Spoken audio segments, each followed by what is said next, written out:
Love Island. My wife watches it a lot. And I'm not going to lie to you. I did judge her for it. Not in a mean way, but kind of in a condescending way. I would make jokes about people who watch this stuff are rotting their brains because reality TV show, it's fake, it's scripted, it's pointless, all that stuff. And for a long time, I stood on that hill until I realized I'm kind of a hypocrite. I still don't watch it. I don't like sit down and say, I'm going to put on some Love Island right now or reality TV in general. But if it's on, I'd be lying if I said that I wasn't interested or listening from the kitchen. Here's the part that I really wasn't ready to admit. Some of the stuff that they say and go through on this show, yes, it's dramatic, but I also feel it's familiar to me. And that's when I started paying attention. Not because I cared about what the couples are going through, but because psychologically speaking, I was curious. I started asking myself, why do people like this show and shows just like it?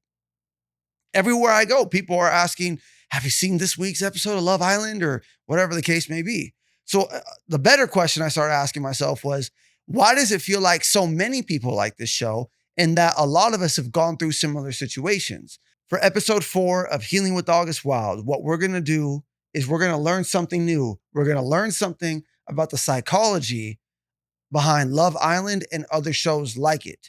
This week's new topic that we are going to learn is called intermittent reinforcement. I'm going to say it again. Intermittent reinforcement. Why we are addicted to people who confuse us and why mixed signals make us chase them harder. Your brain may not be as loyal as your heart. So that's what we're going to go ahead and get into. So AI, please tell us what intermittent reinforcement is. So let's talk about the star of today's show, intermittent reinforcement. It sounds like something you'd hear in a psych textbook next to a chart with sad rats. And honestly, that's not far off. Intermittent reinforcement is when you sometimes get rewarded and sometimes you don't. Sounds Not every straightforward. time, not never. Just enough to keep you guessing.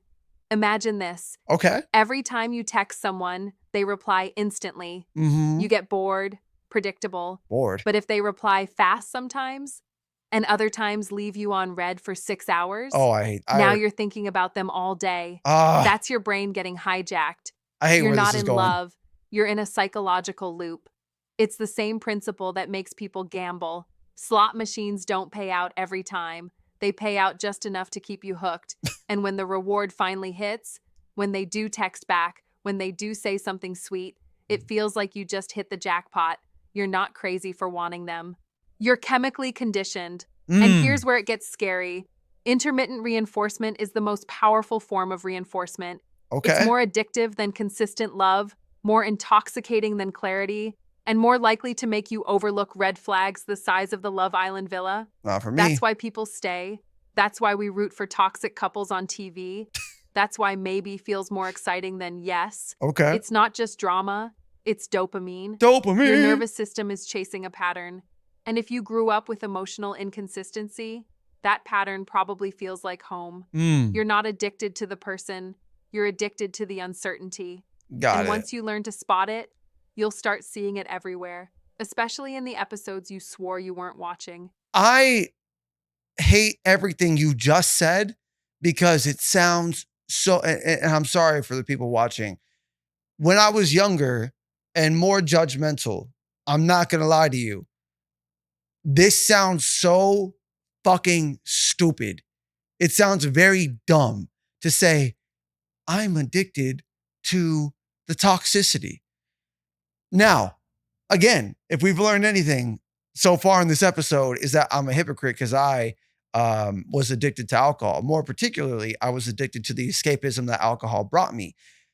But in dating, this just doesn't make sense to me. Where wouldn't you want consistency? Wouldn't you want that? Everyday life is already random. You can't predict. You could go in with every plan that you possibly have. But what happens in actual life is kind of not up to you. That's already kind of exciting, especially if you're going outside, right? But in dating, The person I spend the most amount of time with is the last person I ever want to be like super random. Like I couldn't imagine if like one day I come home to my wife, she's all lovey-dovey, and the next day I come home, she's ready to stab me with a knife. In my head, I'm not going, damn, I gotta stay because this is getting good. In my head, I'm going, I need to get the fuck out of here because she's gonna murder me. But this is about healing. It's not about me. I've seen this in my life since I was old enough to start dating. And to be honest, like I just said, I've never found it attractive or addicting. So, AI, is there something wrong with me? Like, am I the fucking weirdo here? Please let me know. When you say you've never found it attractive or addicting, do you mean you always walked away quickly when people were inconsistent? Yeah, I mean, Or did you stay, but just felt more annoyed I than mean, attached? did I walk away right then and there? I mean, I don't know what. It depends on how she looks. No, I'm joking around. I'm joking around.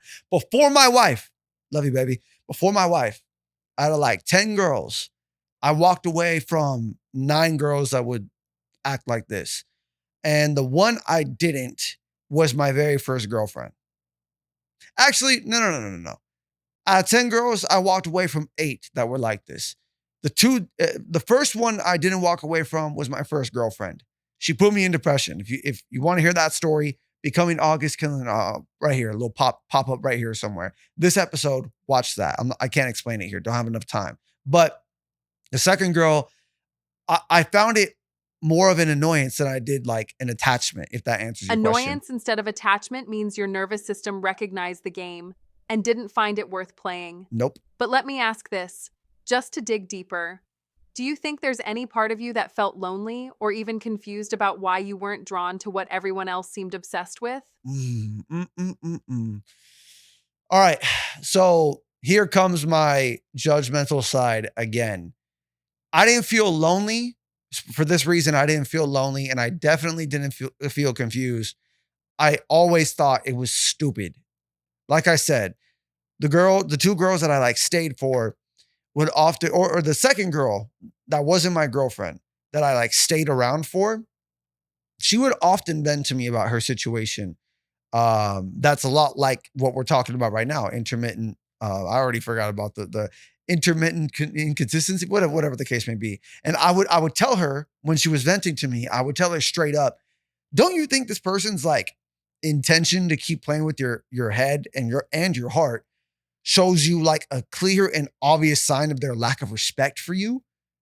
I'm not saying that because I wasn't saying it because I wanted to be with her. Like I was saying it as a fact. There's no respect. If that person does that, they don't have respect for you, in my opinion. I'd rather, I used to tell her, I would rather you pick someone who actually loves and cares about you over someone who loves playing with your mind for the sake of their own ego or because it's exciting. The next step, in my opinion, someone who does this, someone who plays games like this, the next step is like animal torture for like these psychopaths, right? But again, that was me in high school who thought that. Then when I got out of college and out of a relationship, I was playing women, but not in the sense of like, let me make them think about me all day. It was just more in the sense of, I don't want to be in a relationship, but I will entertain the idea of it until you show me how crazy you are. Now, I'm not saying I'm wrong. Right. I know I'm wrong for doing that. I was obviously a scumbag in 2019, but I did not do it for the sake of, oh yeah, I want this person to think about me all day.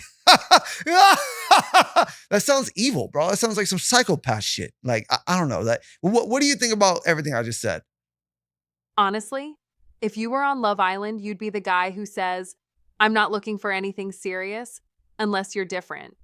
Cue the dramatic slow zoom and the tragic piano music. But real talk, I don't think you were being a scumbag. I think you were pre-screening for chaos. You didn't trust people to love you clean, so you waited for proof that they couldn't. And when they did, it validated your exit. But now I'm curious. Let's break this down psych style. Do you think part of you was hoping someone wouldn't fail the test? Oof. Like deep down, you wanted to be proven wrong? But you set the bar at emotionally flawless under pressure, which almost no one can hit? Do you think a part of you was hoping someone wouldn't fail the test?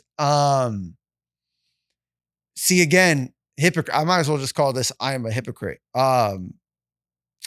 Because like I've told my wife several times that if I was on Love Island, I would not take the game seriously and I would just cause drama for the sake of entertainment. Like I'm not gonna lie to you. Like for the sake of entertainment, actual TV show, it makes a lot of sense to me that these people are going on there and like being toxic. It's like, yeah, like, I don't want to watch a whole season of people like loving each other. That for entertainment value is boring, but my life is not fucking entertainment.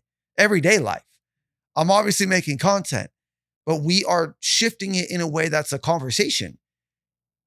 Actual love, like day to day is not, I don't know. That's weird to me. But to answer your question, I was always looking to be proven wrong back in the day. I mean, even still to this day, I'm looking to be proven wrong. And one person, one woman in particular, did prove me wrong. And that's why there's a fucking ring on her finger because I call her my wife. And by no means, by no means did I go out and test all the women I dated intentionally. There wasn't like, let me put you through this test right now. It's like, I'm just naturally a flawed dude.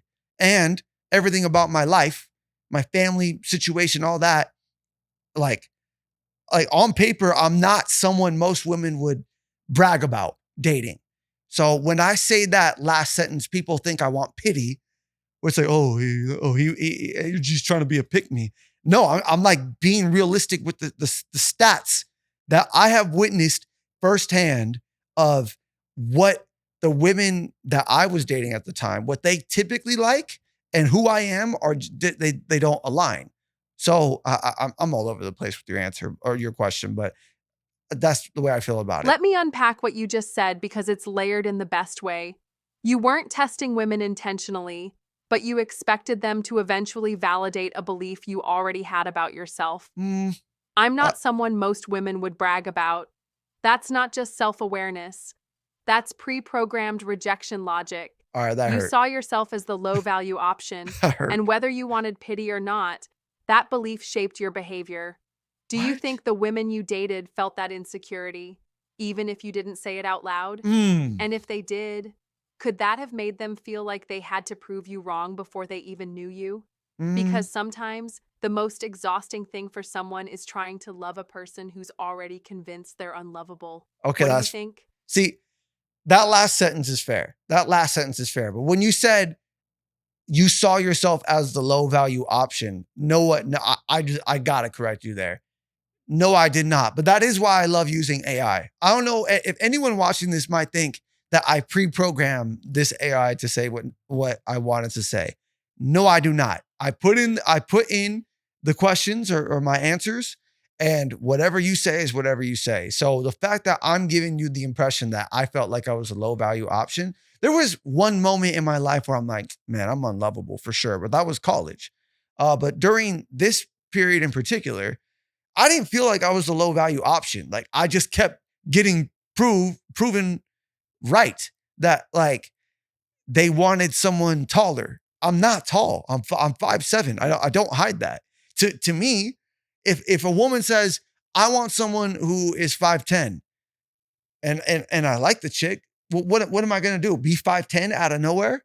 I don't think that I'm crazy for just pointing that out because like I mean, it is a defense mechanism. I don't need you to tell me I'm 5'7" in front of 80 people or however many people are in our class. But um, to answer your question though, the question, do I think women that I dated felt my insecurity? Of course they did.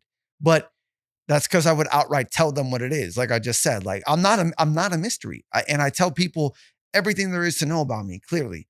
And I don't keep secrets about my insecurities. And most of the women I dated didn't care to prove me wrong. They just wanted me to change into the type of man that they wanted.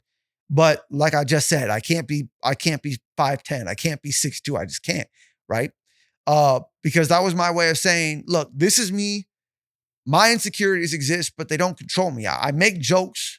Back then, I was making jokes to cope, but like I'm not a controlling guy. So I can see how that's exhausting, but I can man, what I was about to say is going to be so judgmental, but fuck it. It's called Healing with August Wild. It's exhausting if you are a lazy person, if you want lazy love. That's the way I look at it. If you're a lazy lover, you're like, damn, why do I want to date this guy who's aware of himself? That sounds so much work. Sounds like so much work. Guess what? It is work. Every love is work. Do you think dating someone who's wanted by everybody is easy? Nope. Ask anyone I've ever. Man, Never mind. this is why you couldn't be on Love Island for real. You'd drop one monologue like that and every girl in the villa would be spiraling. But since you I don't asked, know about that. yeah, I can tell you why you might have been exhausting. And I say this with love, not judgment. Oh, this is going to hurt. 1, you gave people the blueprint, but also warned them you wouldn't change the architecture. You told them everything, your insecurities, your flaws, the things you didn't like about yourself, and then essentially said, here's the truth, accept it or bounce. Bounce! Which is honest. But it also puts the emotional labor on them. They're left holding a blueprint that says, this house comes with leaks, cracks, and uneven floors, but don't try to renovate it. Just appreciate the charm. Okay, got it. All right. 2, you confused vulnerability with compatibility. Damn. Being open about your flaws doesn't mean someone has the tools, patience, or desire to build something with you. And you, being the emotionally aware dude you are, probably felt frustrated that being real wasn't enough. But not everyone wants real. Some people want ideal, and you weren't selling that. 3, you pre-rejected yourself in front of them. When someone says, I'm not the type of guy most women brag about, you're basically handing them the script and saying, here's your out if you need it. That feels noble, but it also prevents connection. Because now they don't get to discover you. They're defending the choice to stay with someone who's already disqualified himself. So here's my next question, and it might sting a little. Were you telling the truth to be honest?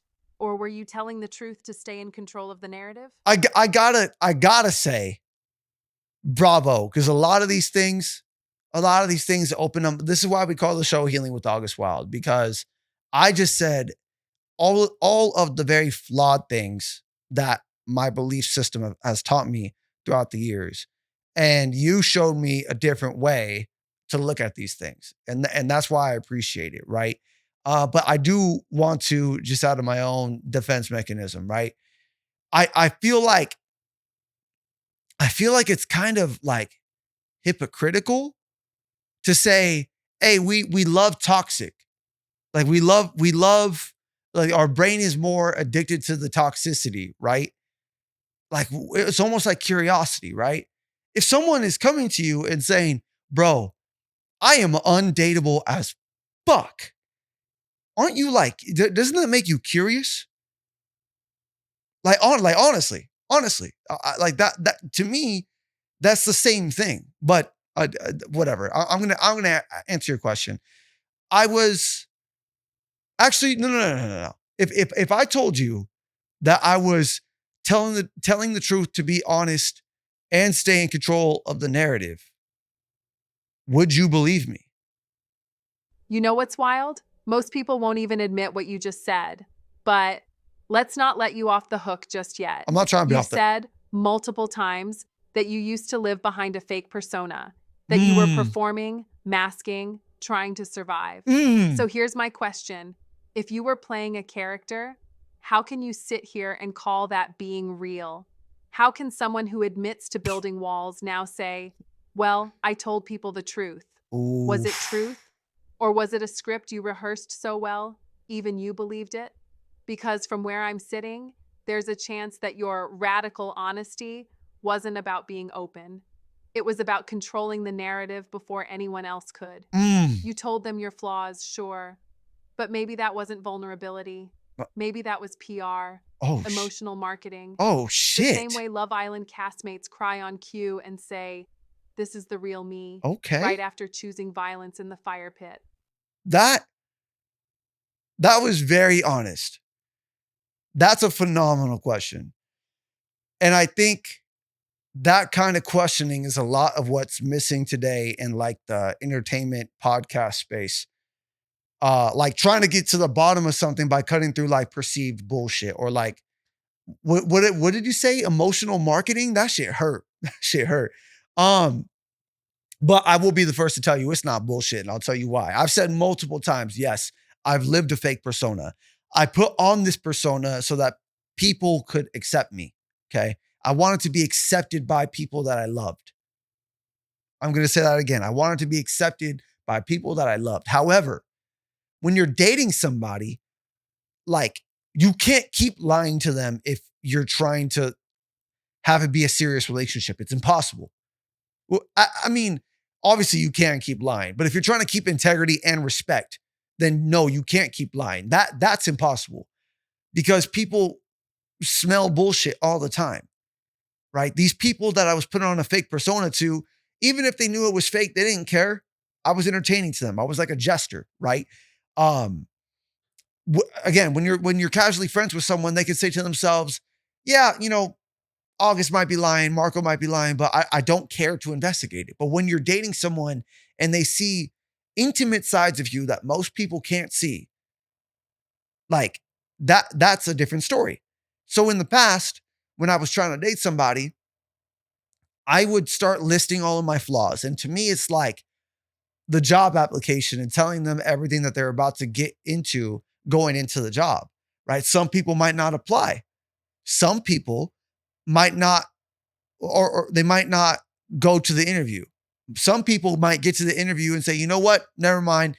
This is not the job I thought it was, right? I, as the hiring agent or the hiring manager for my own dating life, I would much rather someone not make it through to the next interview as opposed to they get the job. They're like finding out on the job that it wasn't for them, even though we told them it wasn't.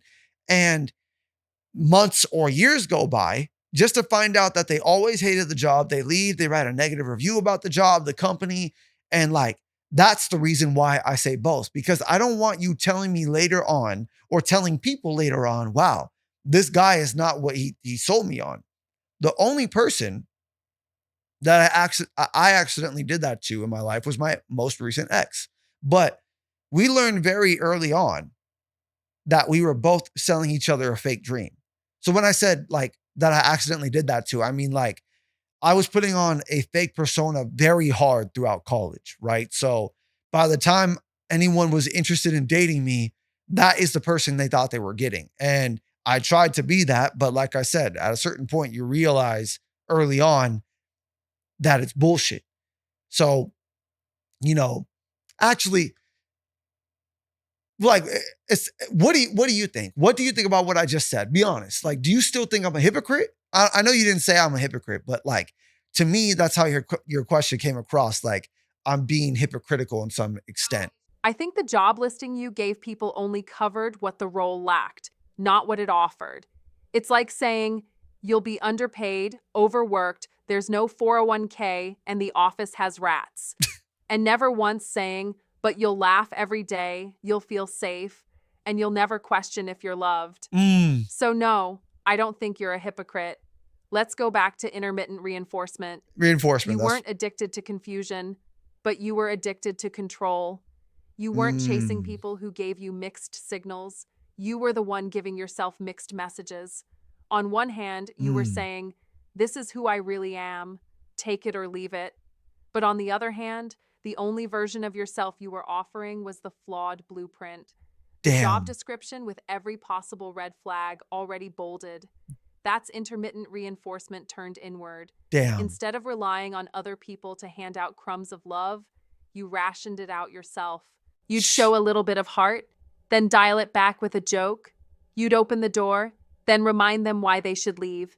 And ironically, that same pattern, the one you were trying to avoid, you started recreating in reverse to protect something fragile inside you that you weren't sure people could handle. I love this That's show. what I makes love this it. conversation hit harder, because intermittent reinforcement isn't always something done to us.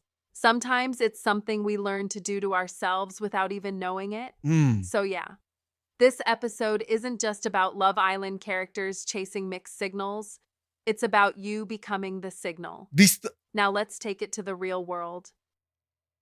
that was a That was a bar. It's not about people chasing mixed signals. I am the signal.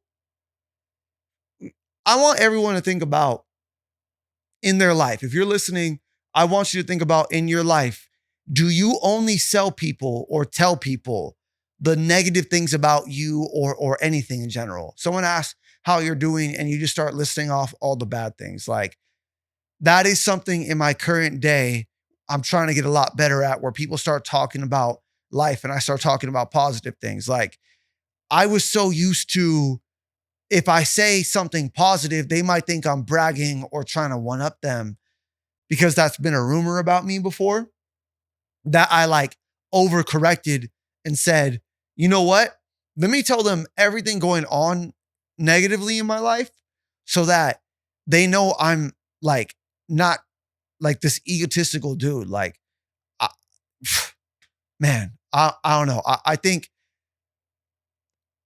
let's go on to segment number 3. Like you said, let's talk about the real world application of this intermittent reinforcement, because this is blowing my mind. I love this show. This is my favorite podcast I have ever done, honestly. Let's go ahead and go into segment number 3. So we've been talking about intermittent reinforcement, how people get addicted to the maybe in relationships, but what does that actually look like outside of like Love Island or like breakup TikTok? You know, Oh, it shows up everywhere, my guy. And the my wildest guy. part? A lot of people don't even know they're in it until they've already trained themselves to crave it.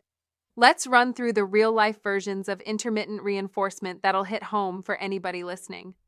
Real-life example 1, the almost relationship.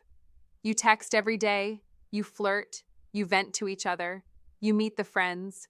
But when you ask, so, what are we? They say, I'm not ready for something serious right now. You don't walk away because you almost have them. And that almost keeps you locked in longer than no ever would. You text it every day, you flirt, you vent to each other, you meet friends, but then you ask, so what are we? They say, I'm not ready for something serious right now. Okay, I see what you're saying. Where it's like, I'm right there. I'm right there. Like, why give up? I've said this example at work before. It's like saying, man, like I see this long ass line for Costco pizza. I really want Costco pizza. I'm gonna wait. You end up waiting like 30 minutes, and you're 3 people away. You're starving, but you're like, man, I waited this long. I might as well just see it through.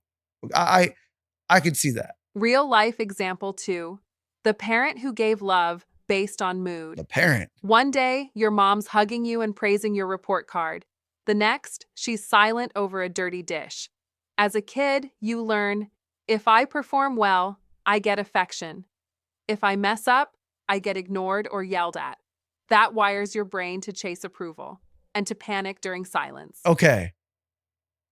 To me, though, this is like logical in the sense of like, as a kid, of course you're gonna learn that. These are grown adults we're watching on Love Island. But I mean, I guess you could, yeah, I mean, I'm a hypocrite for saying that, because you could carry things from your childhood into relationships. And often I'm sure people do. So that makes sense to me. Okay. Real life example 3, ghosting with a comeback. You get ghosted, you move on, then boom, a random, hey stranger text 3 weeks later. And even though your friends scream, don't reply, your nervous system says, but what if this time it's different? Wait. It's never different. It's never different until I shouldn't say it's never different. Until somebody shows you that they're a changed person, it is most likely not different. If you're nodding your head along to this episode and starting to think like, damn, I might be in one of these patterns, I got a checklist for you. Okay. I'm going to read you off some of the signs that you got to keep track of. Okay. If you get 3 or more, then you are falling into intermittent reinforcement and not love. Okay. 3 or more, keep track. Number 1, you replay their good moments like a highlight reel and ignore the rest of the bad memories. Number 2, you feel more anxious than secure when you're with them. Number 3, you said, but when it's good, it's really good. You know better than that. Number 4, they give you just enough to keep you hoping, but never enough to make you feel safe. Number 5, you're scared to speak your needs because you don't want to push them away. That one hits hard. Number 6, you fantasize about them choosing you more than it actually happens. And then finally, number 7, you've tried to walk away, but when they come back, you come back too. All right, August, let's turn it to you. Mm. Looking at that list, do any of those signs show up in the way you used to approach love? Yes. I check off number 1, number 5, and number 7 in the past. Let's look at the ones you did check. Number 1, replaying the highlight reel. That tells me that even when you weren't emotionally attached, part of you still romanticized moments that made you feel seen, even temporarily. It's not about loving them. It's about loving the moments where it felt like maybe you didn't have to be on guard. Number 5, you were scared to speak your needs. That one hits because someone like you, who's so upfront and honest, might not even realize you're shrinking. You're saying all the right things out loud, but still holding back certain hopes or expectations because you don't want to ask for too much. That's not silence. That's guarded vulnerability. Number 7, you left, but came back. That's the loop. Even with all the awareness, the logic, the wit, something kept pulling you back in. And maybe it wasn't them. Maybe it was the chance to finally rewrite your own narrative. Maybe this time I'll get it right. Maybe this time they'll see who I really am. You didn't need their love. You needed proof that your pain could still be worth choosing. And now you've got that proof, sitting in the other room. She's your wife. Yes, she Do you is. think your wife ever broke the loop for you? Or did you finally break it yourself and she just happened to meet the healed version? Because that's a big distinction. To be honest with you, I think that it's both. My wife met me when I was sober for a year and some months. So sobriety for me meant facing reality as it was, right? Accepting life as it was. And that to me meant a lot of that was like a lot of what my healing journey was supposed to be. Because when you stop avoiding the lie and you start living in the truth and you start being honest within yourself, then you're able to grow a lot more, or a lot faster, I should say. So by the time she met me, I was a lot more mature than the person I'm describing throughout this episode. But with that being said, I did give up on serious relationships right before I met her. I tried to give them another try. I gave serious relationships another try. And when I met her, she never put me through this loop. I never had to question anything about her. I mean, I was questioning myself. I'm like, okay, at what point am I going to see like the crazy side of her? That moment never came. At what point is she going to make me start chasing her, even though I don't need to start chasing her? That moment never came. She was just on it. She was honest and authentic from the start. So there was no catch about her. Like I said, I kept waiting for there to be a catch, but there never was one. So I'm not sure if that answers your question, but that's just my answer. Let's break this down for you, the listener. If you saw yourself in this episode, if you checked off a few of those signs and felt a pit in your stomach, don't panic. That's not proof you're broken. It's proof your nervous system is just running a play it learned somewhere along the way. You might not be chasing people who hurt you because you want pain. You might be chasing them because your body has learned to confuse uncertainty with intensity and intensity with love. Okay. Here's the truth. When you've been in toxic or inconsistent relationships, even emotionally unavailable families, calm love doesn't feel exciting. Yeah. It feels off. You wait for the catch. You brace for the shift. And sometimes you sabotage it just to make it familiar again. But real love is safe.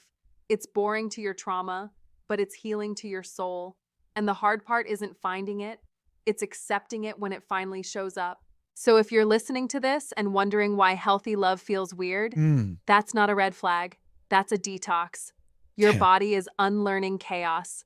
And trust me, you'll thank yourself later for not running back to the high. A lot of what you say, I haven't just personally dealt with. I know people who've dealt with this kind of thing.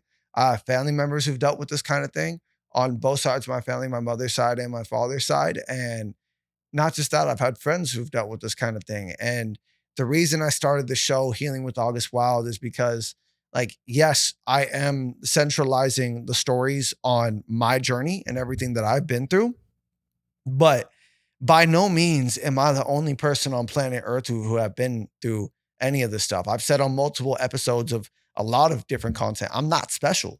Like I'm not unique. I'm not, the things I've been through are not like inherently difficult things to go through, in comparison to bigger issues in the world like war, famine, things of that nature, right? But what you're saying, all of us have a brain and a lot of us go through this kind of stuff. So it means a lot to me. So with that being said, I do want to move into our final segment, tips and tricks. So I have 5 tips for you in regards to intermittent reinforcement. And I hope they work for you because they definitely work for me in my healing journey. Tip number 1, stop falling for bombshell energy. And trust me, I feel cringe just saying that, but it's Love Island themed.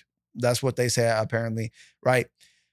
Just because they enter loud does not mean they're built to last. Just because someone enters your life in a loud way does not mean that they're going to be in your life forever. In Love Island, the bombshell shows up. I got to sneeze. No, I don't. I lied. In Love Island, the bombshell shows up. Everyone gets flustered and someone always forgets who they were coupled up with like just 2 seconds ago, right? In real life, it's kind of the same. The person who throws your emotions into chaos right away might not be the person who can hold your heart long term. So the tip for that is learn to value peace over adrenaline. Tip number 2, pay attention to the recoupling pattern. If you consistently find yourself picking people who confuse you, that's not a coincidence, that's a pattern. Every season on Love Island, there's that one contestant who keeps choosing the wrong person, hoping that the person is going to finally change. Spoiler, they don't change. So here's the tip. Write down your last 3 crushes or exes. If confusion was the common thread, you're not dating people, you're dating your nervous system. Oh my God. Oh my God, that is a bar. If you have a common thread, you're not dating people, you're dating your nervous system. I mean, come on, where are you gonna find this at, bro? Where are you gonna find this at? I'm sorry, this is not healing energy. Yahweh, Yahweh. Tip number 3, don't confuse vulnerability for connection. Just because someone cries on the beach, it doesn't mean that they're emotionally safe, right? On the show, people love to like trauma dump and call it being real, but real emotion, and trust me, I've learned this, real emotional safety isn't about sharing pain. It's about how they treat you afterward. So here's the tip. You got to ask yourself, do they open up just enough to hook you or to show up consistently? Number 4, don't wait for the text to validate yourself. Love Island contestants wait around for that dramatic text to know if their relationship is official. Real life doesn't work that way. If you're waiting for someone else to define where you stand, you've already lost control of the situation and of your own emotional peace.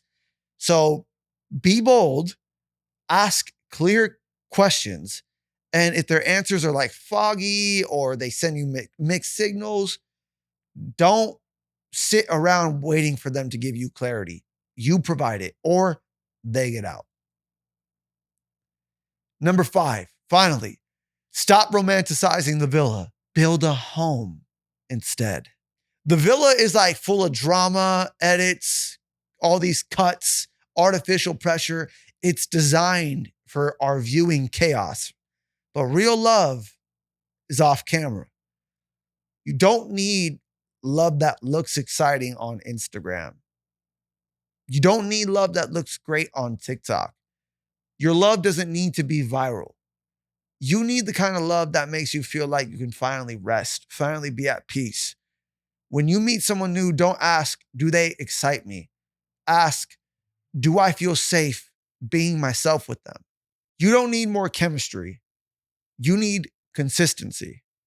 And the only way to break that loop is to stop calling it love when it's actually just emotional gambling. I want to go into this week's challenge.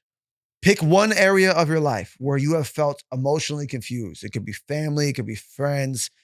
If you've ever felt confused or inconsistent in one area, pick that one. Then ask yourself these 3 questions. What patterns keep repeating? What would it look like if I stopped waiting for mixed signals and made a clear decision? And this one is the most important one. What love or connection feels boring, but only because I've never felt safe enough to actually enjoy it? Write down your answers, voice memo it if you have to, talk about it in therapy, whatever you need to do, just make it real. Make sure that you're honest with yourself. The truth is, you don't need anybody to choose you other than yourself. Stop confusing chaos with care. Thank you for listening to another episode of Healing with August Wild. I am August Wild. I'm a hip hop artist from California. I am on a mission to help people grow the same way that I'm trying to grow. I want to grow together with my audience. If you are trying to grow with me, if you're trying to learn with me, please subscribe to my channel, like the video, comment on it. It doesn't just help myself, it helps push the video out there to other people who might need this content. I appreciate you for listening. And as always, I wish you well on your healing journey.